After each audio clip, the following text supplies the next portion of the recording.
Hello from Dubai. I'm Rachel Price and welcome to the podcast Not Just Making the Tea, a show where we talk about all the realities of our career and life choices, what life skills there are to be learned, and how they can influence and help us to succeed. It's all about celebrating the parts that don't go to plan as much as those which do. So welcome to Season 2. This season, the focus will be to look at how we can develop ourselves to ensure that we're getting the most from our lives both professionally and personally. The aim is that there'll be some chats with the experts along the way, whilst also the regular podcast about the skills and attributes that we need to continue developing. So please do keep listening. I hope that you enjoy listening, find the topics thought-provoking, entertaining, and that they add some positive moments to your day. So on that note, let's get started with today's topic.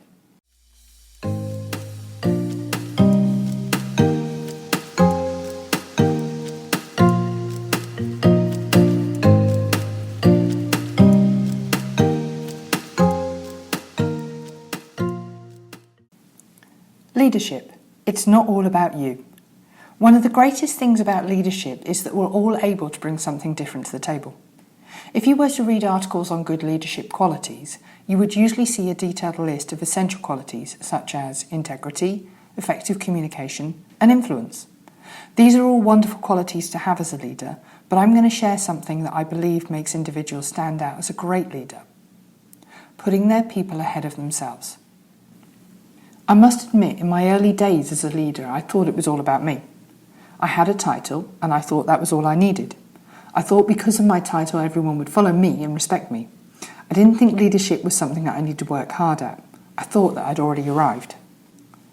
Luckily for me, I've had a few great leaders over the years who've cared about me enough to confront me about my potentially selfish behaviour. I had no idea that I was failing as a leader and hurting my team because of my behaviours. As leaders, we need to be able to recognise people who are not performing at their best and provide suitable support and feedback to them.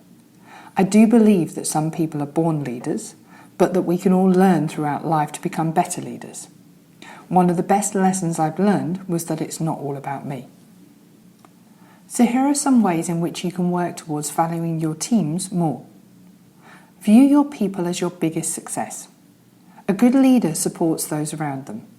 Your focus should be on developing them, helping them to succeed and watching them grow into the people that they want to become. When your people are successful, it's a reflection on you as a leader. Work hard on supporting and developing personal growth of your people. They're your biggest asset. Without them, your team can fail. Acknowledge and appreciate people. Everyone wants to be valued.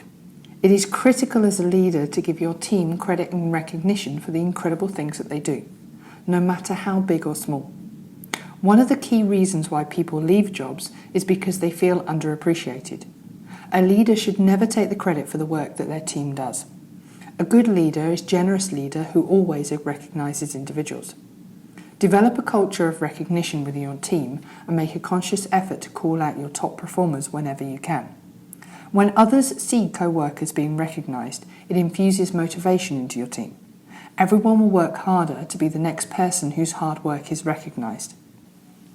Know your people. I mean really know them. Sure, you may know their names and their position and what they're working on, but do you actually really know them? Do they have children? Do you know where they came from? Do you know what they've done in their lives before they started working with you? More importantly, do you know what their hopes and dreams are? Getting to know them in a more personal way will make them feel valued and increase their level of respect for you as a leader. Leave your ego at the door. People are going to do better than you. You will have people on your team who have significant achievements. They will get another degree, get a certification, or move on to a new position. One of the biggest compliments that you can receive as a leader is to have one of your people move on to a better opportunity. Be proud, not jealous. Empower your people. Everyone wants to be trusted to make decisions. Empower your team to make certain decisions and don't shortchange them. Allow them the opportunities to shine rather than discounting their abilities and doing it for yourself. Do you have a big presentation coming up with your senior team? Allow one of your top performers to give the presentation instead.